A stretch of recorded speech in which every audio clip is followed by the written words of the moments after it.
Pluto is retrograding now into the 27th degree of Capricorn.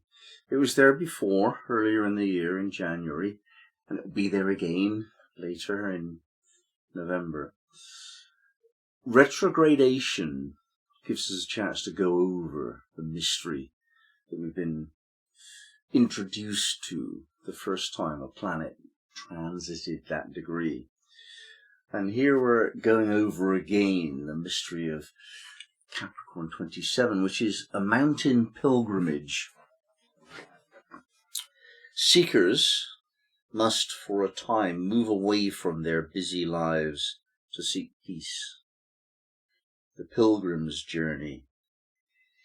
Even though we love the dance of life, the sensuality of touch, the thrill of engagement and the risk of dangerous conflict, we also love the music that makes us dance.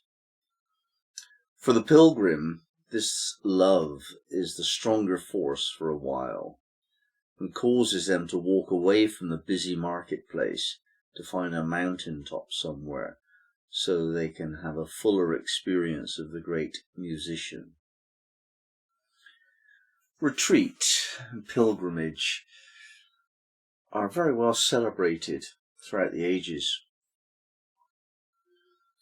And those of us who have done retreat know why. We lose a lot of the noise that attached itself to us in our business affairs, in the marketplace of life. And a retreat or a pilgrimage, they're not much different. Gives us a chance to remember ourselves quietly, because we only do a very simple routine. You don't interact with other people very much. You don't have ambitious plans. You just settle into a rhythm of life where your spiritual essence is allowed its quiet voice. That's the general principle of retreat. Now, we're not talking about any other planet here. We're talking about Pluto. This is serious stuff. And it tends to be something that we do experience personally, like any other planet. However, these outer planets really refer to shifts in general consciousness. So we could say that this is a time for the world at large to contemplate what's going on. And isn't it? I mean, what is going on?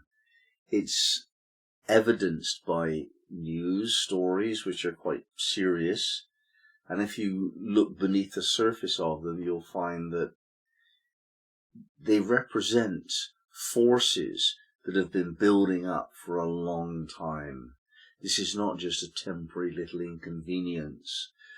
The war in Ukraine is something that's been happening actually for centuries, because Russia feels vulnerable, and that's because Hitler and Napoleon and others have actually taken the advantage of the great European plain. Russia is vulnerable, and so they always will try and protect the entrances into their inner sanctum.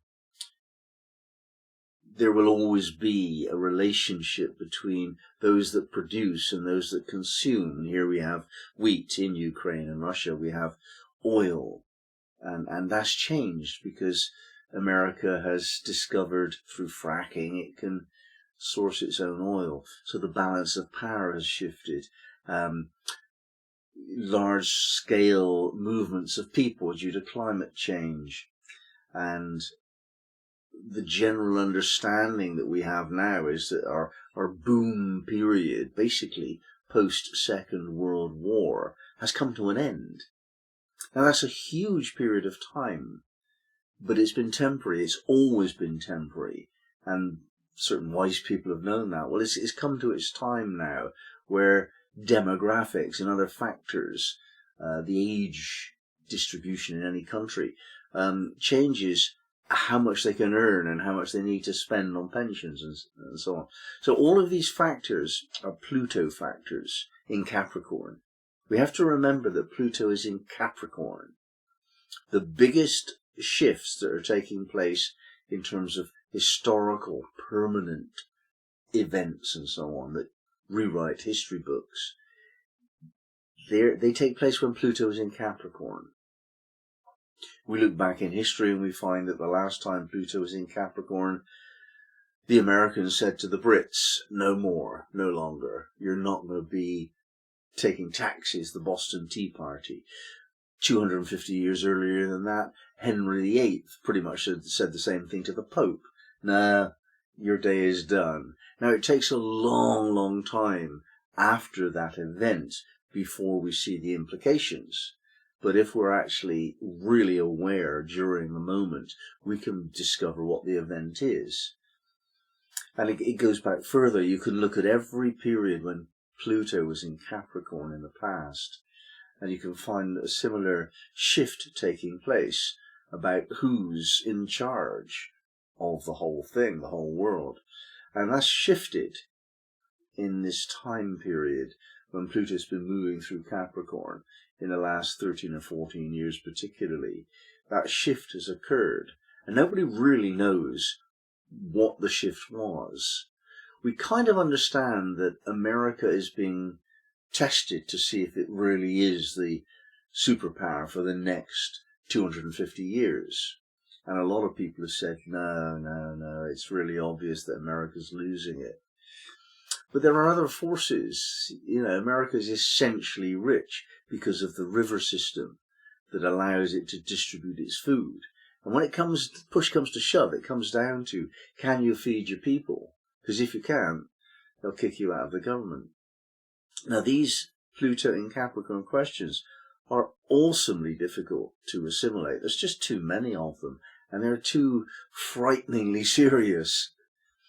So, what is at play here is that we need to contemplate what's going on a very deep level. Not only individually, but collectively. There needs to be a soul searching occurring now. What are we doing as a species? Now, it's very difficult to understand how that might arise. We sometimes have a collective soul searching when an event occurs. And that might well be the imminence of the conflict in Ukraine expanding. That would test all of us to see whether or not our loyalties to the current status quo of government is in place. If collectively we say, no, enough, you've done enough to ruin our world, now we have to claim our power, that would be the kind of event that would arise after people really look deep within themselves personally.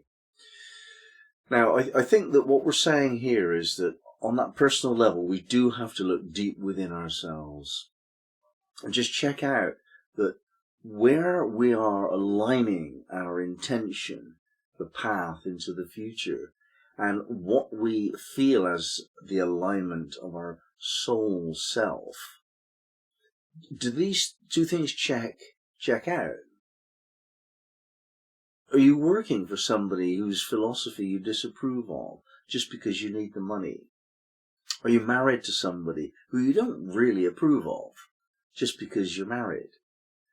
And so on. Big decisions, hugely impactful decisions have to be changed now.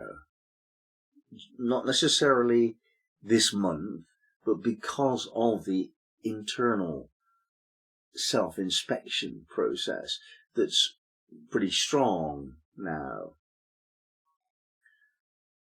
Can you put your hand on your heart and go to God and say, yeah, I did my best. I told the truth. I expressed compassion. I was creative. I was tolerant.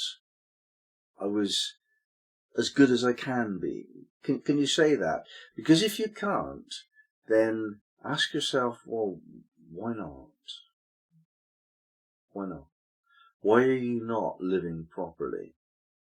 Allowing the soul to come through you into your behaviors, into your speech. Why not? What's stopping you from doing that which will give you the optimal enjoyment of beingness? You won't experience that unless you're expressing the soul. And the soul's voice is very quiet. So the time has come for us to look again at that inner sense of self. Am I doing the right thing? Am I always doing the right thing? Am I strong in my integrity? Am I a person of honor? Am I proud of myself on a deep spiritual level? Have I no embarrassment or shame when tested on these questions? These are important questions, non-trivial, more important than where will I get most money? How can I spend my money? That's nonsense. In the last little part of your life, just before moving on to the next life, those won't be the questions you ask yourself. You'll ask yourself, did I do the right thing? Did I do my best to bring this world that I live in to a higher level of spiritual expression? That's what we need to ask ourselves now, on a very deep level indeed.